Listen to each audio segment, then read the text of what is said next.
I was brought up in this musical family. My mom played accordion, my dad was a guitar player. When I was about 7 years old, my dad gave me this little tenor banjo. He had it tuned like a mandolin. Showed me a few chords, and then I played mandolin from the time I was about 7 till I was old enough to get my hands around the guitar neck, probably around age 9 or 10. And the reason I really got obsessed with guitar was Chet Atkins.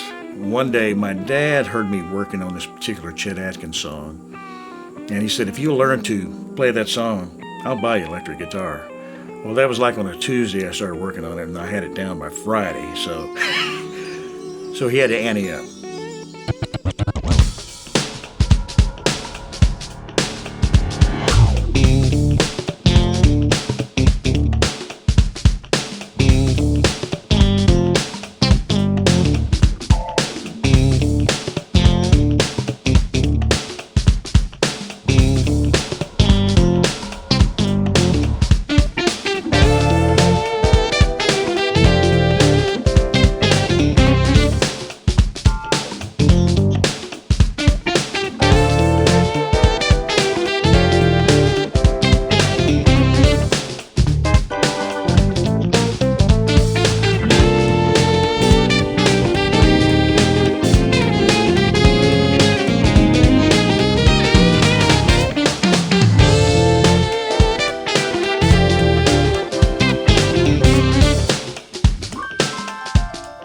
Even as a young kid, when I heard guitar players on the records, I always wanted to be that guy that was sitting there backing somebody up, I just was very interested in, pursuing the studio thing, but I had no idea how to do that.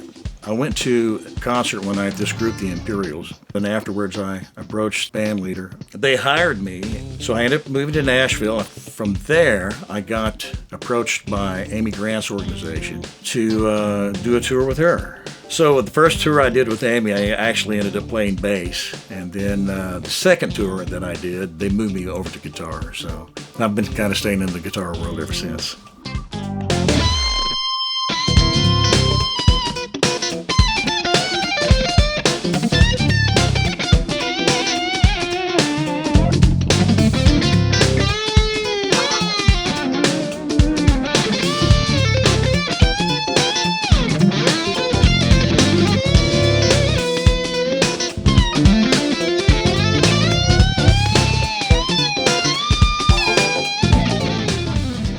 I've always been pulled into music that grabbed my ear, something that was different from the mainstream thing. The more complicated, the more interested I have been. There's so much of that that goes on in the jazz world, so it was just kind of a natural thing for me to be pulled into that whole scene, It didn't surprise me that he made a jazz record. We're all the same. All of us that are afflicted with this, we all want to stretch our boundaries, paint outside the lines. Tom has always been a surprise and a bit of a mystery to me. I've witnessed a couple of live gigs where he's been with some jazz or progressive players, and I went, wow, I didn't even know. The brain has to be wired a certain way in which to do that. And some people are wired that way, some people aren't. I am not wired that way to the degree that Tom is. Yeah, I love Tom's playing ever since I first met him, and I always thought he was innovative, tasteful. He never ceases to surprise me with his ability and his tones. I love listening to players that are so beyond my ability or just different from my abilities, because it's their soul, it's their signature. And his facility and choice of notes is unlike any other guitar player I've ever heard. He just, I keep trying to go like, why would a different mindset? And the best musicians are not just pigeonholed as a great country player or a great jazz player. They're just great players. Just when you think you've heard it all, somebody comes along. I really hope this is a big record for him, or he gets a lot of attention.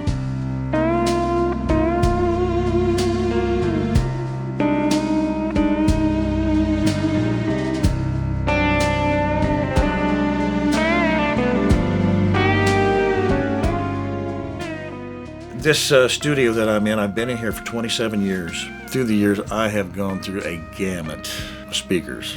And the problem I always ran into, whatever I got sounding halfway decent in here, when I would take it other places, it's like, that's not the same thing coming back that I'm hearing in my room. About 2 or 3 years ago, I was contacted by Mike Hedden of Danley Sound Labs.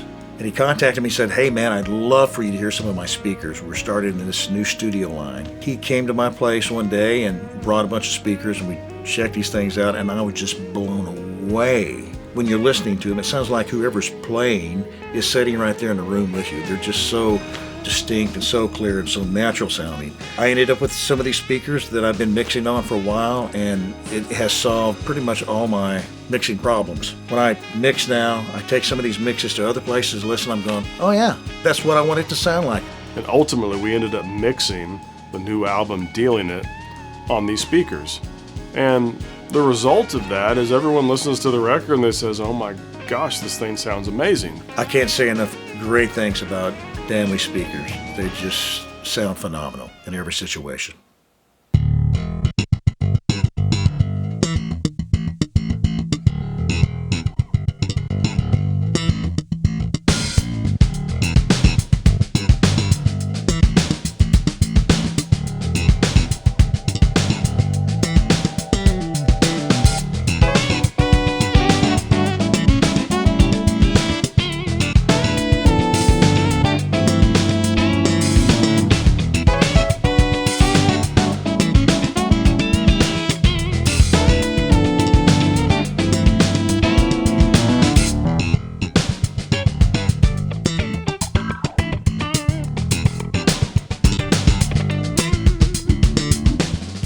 Last couple years, this album came together in a series of recording workshops that we were doing at Sweetwater. I leaned a lot on Mark in the recording process when we recorded all this stuff. He's responsible for getting all the great basic sounds of the record. And Tom had taken some of these tracks and sent some rough mixes to some of his friends like Steve Lukather and Jay Graydon and some other cats. So we were all sharing music back and forth, and every time I would share one of these tunes, I got some incredible feedback. I would like to say one thing to my very good friend, Tom Hemby. You piss me off, man. You play much too good. And all these guitar players were listening to these songs going, Tom, this is really a special record. You need to put it out.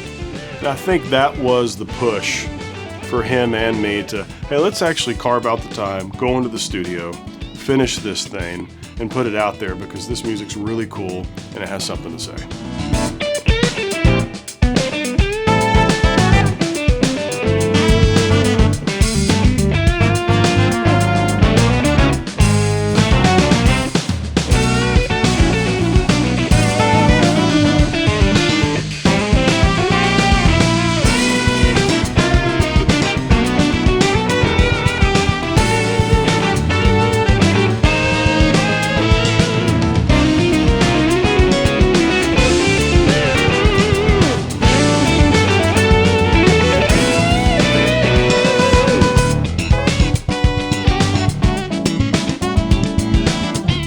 The band is outstanding. Every cat in the band is a monster player. In the Tom Hemby Band, we have my dear friend Mark Douthit, someone I have worked with many years, and he is one of my all-time favorite sax players. Adam Nitty, bassist. Michael Whitaker, same thing on keyboards. And then the great Keith Carlock on drums.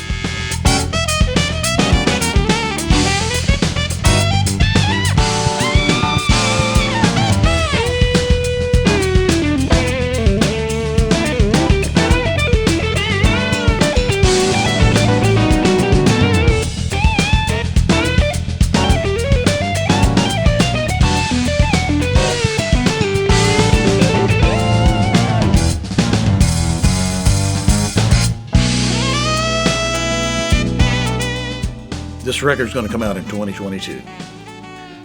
And this project is very important to me. I mean, I put my whole heart and soul into this thing. And It's just, I think it should surprise people. I think that this is not just a jazz record, it is a pop record in a very jazz idiom because it's very listenable and it's very good. Anyone that listens to this album is going to feel the emotion. and is going to be knocked out, especially if they're a musician, because it's just delicious on every level.